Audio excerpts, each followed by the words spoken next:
Bienvenue dans le podcast Écoute-toi, je suis Aurélie Nussbaumer, psychologue spécialisée dans la perte de poids.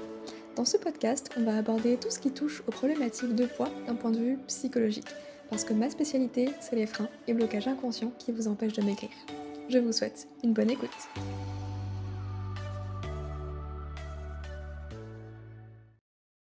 Bienvenue dans l'épisode numéro 80 du podcast Liberté libérale. Je suis ravie de vous retrouver aujourd'hui puisqu'on va parler de la limite du paiement à l'heure quand on est thérapeute. J'avais très envie de faire un épisode entier sur le sujet, bien qu'il sera probablement assez court, parce que voilà, on va pas épiloguer 30 ans dessus, mais ça me semblait important, surtout aujourd'hui où on parle beaucoup et de plus en plus, et j'en suis très heureuse, de la santé mentale de ceux qui prennent soin, c'est-à-dire des thérapeutes, des psychologues, des praticiens, bref, de tous ceux qui sont dans l'accompagnement finalement des personnes. Il y a vraiment ce truc de, bah, effectivement, on peut vite arriver à s'épuiser soi-même, à vouloir aider les autres. Il y a même le côté, si on va plus dans le médical, hein, les infirmières également, bref, ça touche, toutes les personnes, qui sont vraiment dans le soin, dans le prendre soin, que ce soit de la santé physique, de la santé mentale et il y a vraiment un truc de faut pas s'épuiser, pour aider les autres. Enfin, c'est à double tranchant, en fait. C'est vouloir être là pour les autres, tout en s'épuisant soi-même et c'est pas comme ça qu'on va réussir, en fait, à, aider le plus de monde, le plus longtemps possible. Donc il y a vraiment un, gros sujet autour de la santé mentale des thérapeutes en ce moment et j'en suis très contente parce que c'est important qu'on en parle. Encore aujourd'hui, j'ai eu une personne justement, sur LinkedIn en message privé qui vient me dire que mes messages résonnent, ça lui parle, mais avec encore beaucoup de questionnements justement sur comment faire pour, réorienter un petit peu sa pratique avec plein de questions très pratiques et qui donneront lieu à d'autres épisodes de podcast et donc j'espère que ça vous plaira.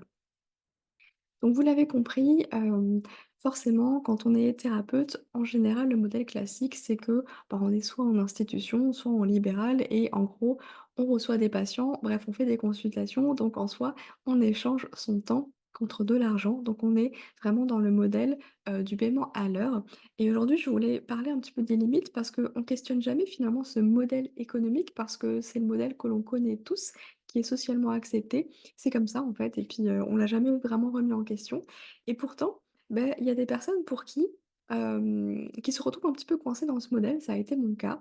Je vous en ai beaucoup parlé, tout simplement parce que, bah, au bout d'un moment, quand tu dois, faire du chiffre d'affaires pour justement payer tes charges et avoir un salaire décent pour vivre, bah, il faut enchaîner les consultations parce que, bah, on est sur un paiement à l'heure, donc c'est le travailler plus pour gagner plus, tout simplement. Sauf que, bah, faut se rendre compte que les consultations, c'est quand même vachement énergivore. Que vous soyez d'ailleurs de nature introvertie ou même extravertie, je pense qu'il y a un moment donné où on a quand même besoin, de prendre un peu de recul, de recharger ses batteries parce que, bah, on donne de sa personne, on donne de son temps et on donne de son énergie aussi. Et quand on est de nature introvertie, bah, l'énergie, ça part très vite, très, très vite, ce qui fait qu'on peut pas enchaîner des consultations toute la journée et qu'en général, au bout de 5-6, on est déjà complètement KO, et je parle même pas d'affilée, hein, à ce moment-là. Donc rentrer épuisé le soir et ne même plus pouvoir profiter de sa vie perso, de ses proches, de sa famille, de ses amis ou juste avoir du temps pour soi, pour faire des choses en dehors du boulot, bah, ça devient, optionnel. Optionnel, et même ça n'existe plus, j'ai envie de dire. Et je ne sais pas vous, mais quand on se lance en libéral, quand on a envie d'être, à son compte, d'être son propre patron, c'est pas forcément pour choisir entre sa vie pro ou sa vie perso. On n'a pas envie de sacrifier, en fait, sa vie perso pour, gagner de l'argent. Et c'est un petit peu, la limite du paiement à l'heure, c'est que, bah, pour gagner plus, bah, faut travailler plus.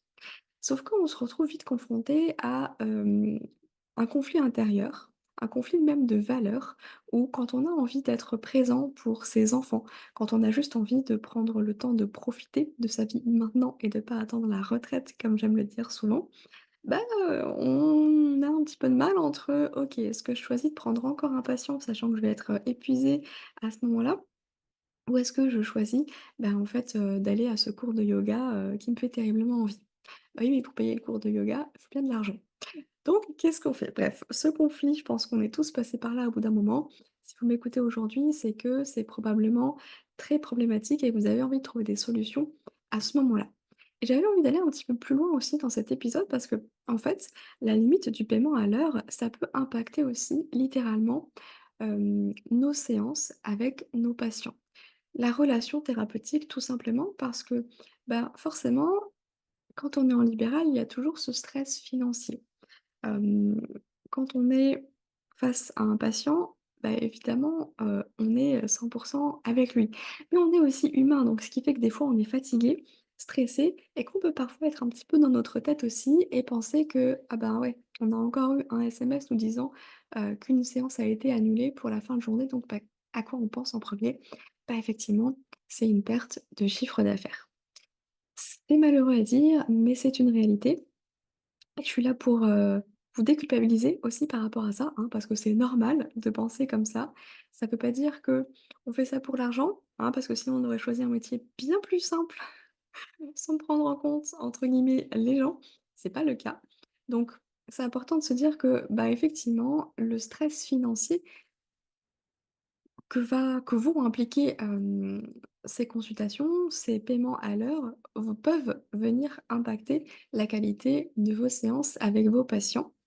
Parce que ça veut dire aussi que, bah, quand il y a pas de consultation, quand vous travaillez pas, bah, il y a pas de chiffre d'affaires qui rentre. Donc, quand vous êtes en congé, en vacances, bah, il y a pas de chiffre d'affaires qui rentre. Ça veut dire qu'il faut l'anticiper bien en amont, qu'il faut l'anticiper en avance, sauf qu'en général, bah, on gagne pas non plus des masses, hein, quand on est en libéral, sauf si on a beaucoup de patients, si on est capable d'en prendre autant.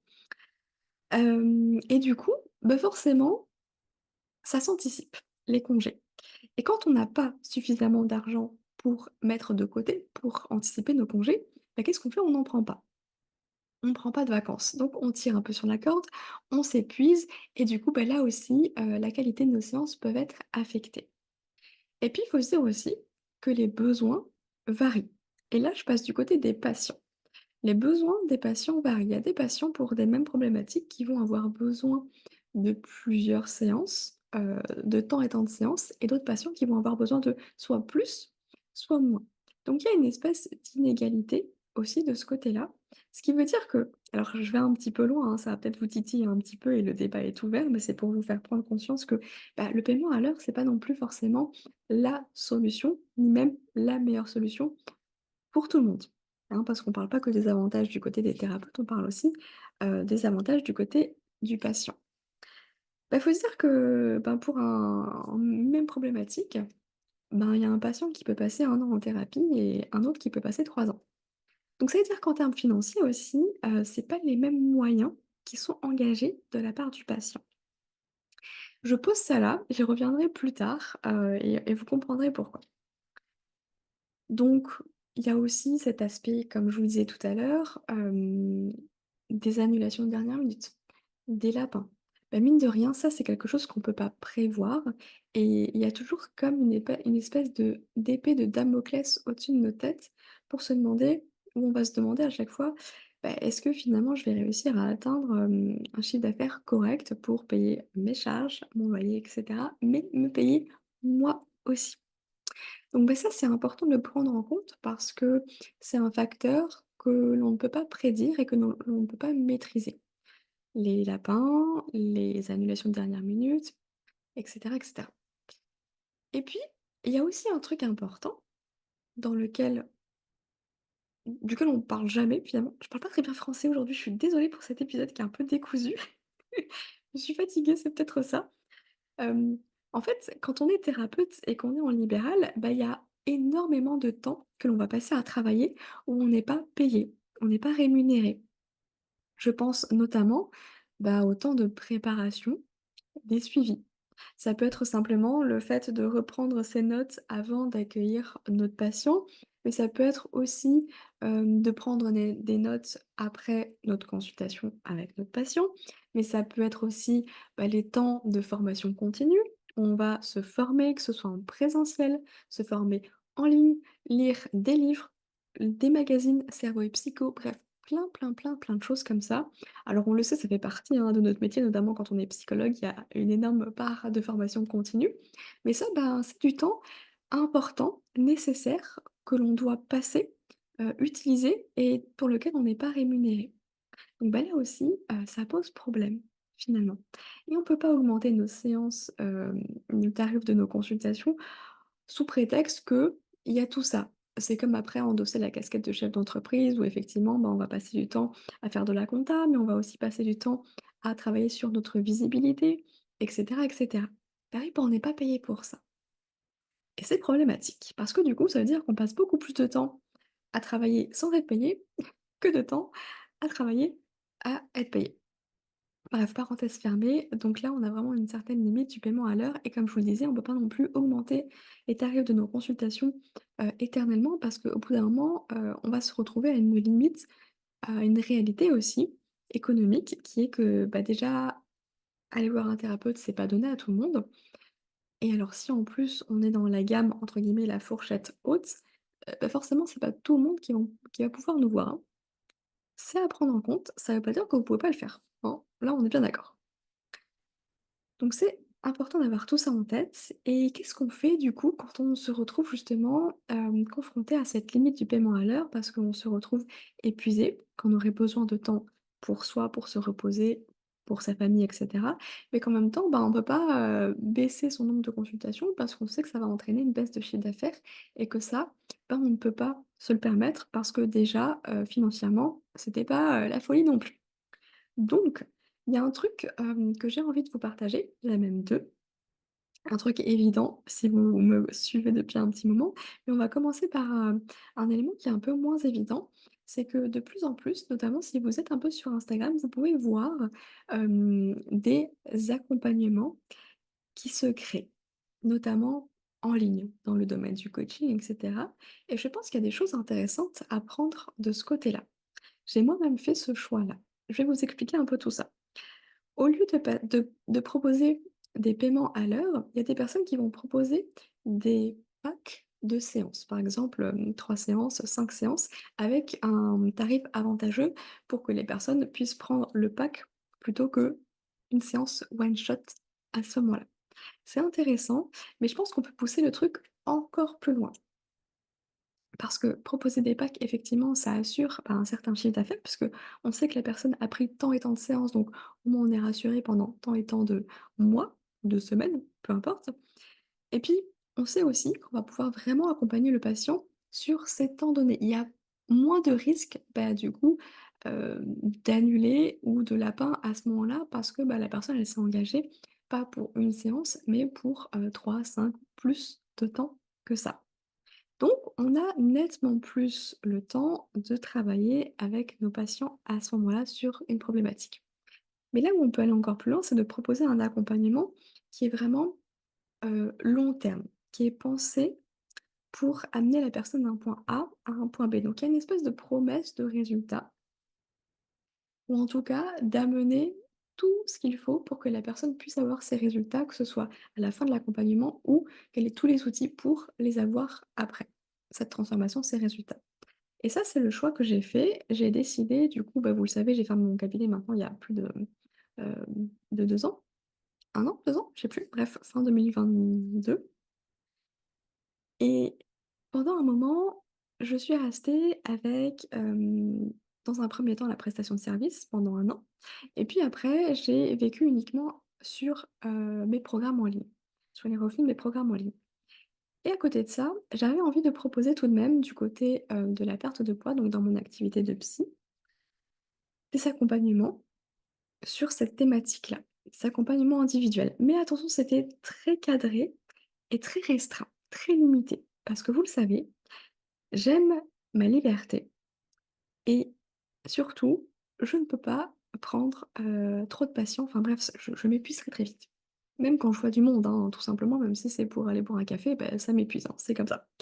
Bref, donc j'ai créé un accompagnement individuel de 3 mois à la perte de poids où pendant 3 mois, on se retrouve une fois par semaine. Donc au total, ça fait 12 séances et sur cet accompagnement-là, eh bien, il y a un tarif pour, la totalité de l'accompagnement. Un tarif qui est payable en, 4 fois. C'est comme si finalement les personnes venaient une fois par semaine et payaient à chaque fois, la séance, sauf que là, on sait d'avance qu'on en a pour 3 mois et que c'est tant et tant de revenus. Parce que c'est ça aussi qui va vous permettre d'être plus serein et sereine financièrement. C'est de savoir exactement combien d'argent va tomber ce mois-ci et l'idée c'est pas de commencer votre mois à zéro à chaque fois.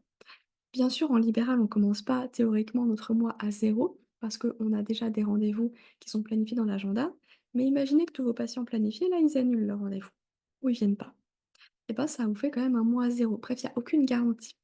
Alors qu'en proposant un accompagnement total, global, avec un paiement en plusieurs fois pour faciliter quand même l'accès aux personnes qui veulent du coup travailler avec vous, ça vous permet de savoir que bah, durant les 3, 4 prochains mois, vous avez tant et tant d'argent qui rentre. Vous ne recommencez pas votre mois à zéro et ça enlève, un sacré stress financier déjà. Donc on sort de cette limite du paiement à l'heure, même si on est encore un petit peu là-dedans parce que, bah, forcément on ne peut pas non plus prendre, indéfiniment un nombre illimité de personnes. On est bien d'accord. Moi j'ai fait le choix de limiter cet accompagnement à 3 personnes en même temps. Donc bah, j'ai 3 personnes pendant 3 mois et c'est tout. Parce que je suis pas capable de prendre plus et j'ai pas envie de prendre plus. Et puis j'ai même envie, de vous amener à la réflexion un peu plus loin. Est-ce que c'est vraiment rendre service? Est-ce que c'est vraiment aider nos patients que de leur proposer des séances, «à la carte» entre guillemets? Parce qu'ils sont libres effectivement de venir consulter une fois et de ne plus revenir, bien entendu, pour diverses raisons. Mais imaginons que les raisons soient que, bah, tiens, aujourd'hui je vais pas bien, je vais aller consulter, je vais sur Doctolib, hop, je prends le premier psy qui est dispo, je vais me décharger et puis après c'est bon. Ça va pas régler le souci, de fond à ce moment-là. Heu et du coup, se pose la question, est-ce que c'est vraiment utile? Est-ce qu'on est vraiment en train d'aider nos patients en proposant du coup des séances, à l'heure comme ça? Je pose la question, j'ai pas la réponse, ça permet simplement, d'élargir un petit peu le champ, de questionnement parce que j'ai vu passer un terme, notamment sur LinkedIn, que j'ai trouvé très intéressant. L'ubérisation, de la thérapie. C'est, ben voilà, j'ai besoin d'un truc, hop, je vais le commander, un petit peu comme sur, Uber Eats, enfin bref, vous voyez un petit peu l'idée? C'est de la consommation, de la thérapie, en quelque sorte. Même si c'est pas vraiment, l'idée, ce serait plus une se déverser finalement sur un temps donné, pour ensuite après, continuer sa vie. Et de continuer un peu comme ça, c'est, bah, simplement mettre un pansement là sur une jambe de bois. On a l'impression de faire quelque chose pour soi, mais en réalité, ben, c'est sur le court terme et ça n'aide jamais sur le long terme parce qu'on pourrait continuer comme ça toute notre vie, à être dans ce système, à être dans ce modèle-là, alors qu'on sur, un temps plus long, un vrai engagement, une vraie thérapie ou du coup un programme en ligne ou en tout cas un accompagnement, qui soit vraiment, dédié à ça pourrait régler, le souci. Voilà, je pose ça là comme ça, j'ai trouvé ça intéressant en tout cas comme questionnement. N'hésitez pas à m'en faire part, à me dire un petit peu, bah, où est-ce que vous vous situez et puis tout n'est jamais tout blanc ou tout noir, hein, on est bien d'accord. Là, j'essaye simplement de vous proposer d'autres pistes de réflexion et j'aime bien souvent poser la question à l'inverse, parce que bien évidemment que les thérapies, c'est une bonne chose, ça aide beaucoup et souvent quand on se pose la question de: «Est-ce que ça aide vraiment?» Est-ce qu'en fait ce serait pas ne pas aider à la personne? Alors là, je parle de thérapie, mais on reste focus sur du coup le paiement à l'heure, hein, par exemple du coup. Bah, ça amène quand même, une autre perspective et je trouve ça vachement intéressant. Donc voilà, je soulève ça comme ça et je serais ravie d'avoir vos retours. Et puis, la deuxième option, eh bien, effectivement, c'est ce que je vous partage très régulièrement, c'est la création de formations en ligne, la création de programmes en ligne, où là, votre présence, elle n'est pas du tout obligatoire, elle n'est pas du tout indispensable, ce qui fait que vous pouvez vendre un programme comme 10, comme 100, ça ne vous impactera pas énergétiquement ou même en termes de temps. Parce que c'est pas un échange de temps contre de l'argent. À ce moment-là, votre présence, on s'en fiche, en fait. Créer une formation en ligne, un cours en ligne, un programme en ligne, eh bien, ça permet en fait, en une fois, de créer le contenu et de pouvoir le vendre, bah, de manière, presque illimitée. Parce qu'une fois que c'est créé, c'est comme un livre, vous l'écrivez une fois et puis après les gens peuvent l'acheter autant de fois qu'ils veulent. Ça ne va pas vous demander plus de travail. Donc c'est un petit peu ça, qui est intéressant justement dans dans ces formations, dans la création des formations en ligne. Après, bien entendu, il y a des limites aussi, hein, tout n'est pas tout rose. Comme il y a des limites dans les thérapies, il y a des limites dans les formations en ligne. Ce sont 2 choses différentes et pourtant, en tant que thérapeute, vous avez quand même beaucoup de choses à apporter, comme je vous le dis beaucoup de fois. Les formations en ligne, c'est la meilleure solution à ce jour, en tout cas que j'ai trouvé, pour réussir vraiment à sortir de la limite du paiement à l'heure. Ça permet justement d'avoir un prévisionnel sur ce qui va rentrer dans les mois à venir. Ça permet de préserver aussi, votre temps, votre énergie et vous n'avez plus besoin de choisir entre votre vie perso et votre vie pro. Alors attention quand même, disclaimer, c'est pas parce que vous allez créer votre formation en ligne que, ça va tourner tout seul. Il y a quand même du travail à faire pour justement, parler de votre formation en ligne. Là, en fait, c'est pas votre cabinet, que vous allez mettre en avant, hein, c'est votre formation en ligne, donc il y a quand même un travail de visibilité à faire à ce niveau-là. Vous choisissez comment, et quel support, bien entendu, ça vous appartient, mais c'est pas parce qu'on a créé une formation, qu'on l'a mis sur, un onglet de notre site internet que ça y est, ça va se vendre tout seul. Non, c'est pas si simple, hein, il y a plein de choses à prendre en compte. C'est, une un autre univers, tout simplement. Ça permet au moins de résoudre cette problématique du paiement à l'heure, tout simplement. Si jamais c'est quelque chose qui, justement qui vous intéresse, vers lequel vous aimeriez vous diriger de plus en plus, mais vous avez encore possiblement plein de questions, des réticences, des croyances et cetera, eh bien, sachez que j'ai créé une masterclass gratuite qui s'appelle «Comment arrêter d'échanger son temps contre de l'argent quand on est thérapeute». Je vous mets le lien de d'inscription directement dans la description de cet épisode de podcast. Vous pouvez directement vous inscrire et vous obtenez le lien de la masterclass, tout de suite puisque c'est une masterclass qui est préenregistrée, donc c'est pas une masterclass en live. Donc vous obtenez le lien tout de suite pour la visionner et en toute transparence, eh bien, à la fin, je vous ferai une proposition pour aller plus loin et rejoindre l'école Liberté Libérale si vous avez envie de créer votre programme en ligne, hem, un programme en ligne qui soit rentable à votre image et qui prenne en compte, notre métier, les spécificités de notre métier de thérapeute à ce moment-là. Je vous mets tout ça dans la description. J'espère que ça vous aura parlé, que ça vous aura plu et que ça aura permis d'ouvrir peut-être, une porte, comme j'aime bien le dire à chaque fois, un autre champ des possibles et sachez que vous n'êtes pas obligé de fermer votre cabinet pour vous lancer dans la création de programmes en ligne, encore une fois. Les 2 peuvent tout à fait être compatibles donc voilà, prenez ce qui vous parle et laissez de côté, ce qui ne vous parle pas, tout simplement. Moi, je vous souhaite une très belle journée. Je vous dis à la semaine prochaine. Prenez soin de vous. Si vous avez aimé l'épisode, n'hésitez pas à le noter sur votre plateforme d'écoute et partagez-le à un ou une collègue qui a besoin d'entendre ce message. Nous sommes bien plus à vouloir exercer notre métier autrement, mais la peur nous empêche de le faire vraiment. Alors j'espère que ce podcast sera votre safe place. Prenez soin de vous.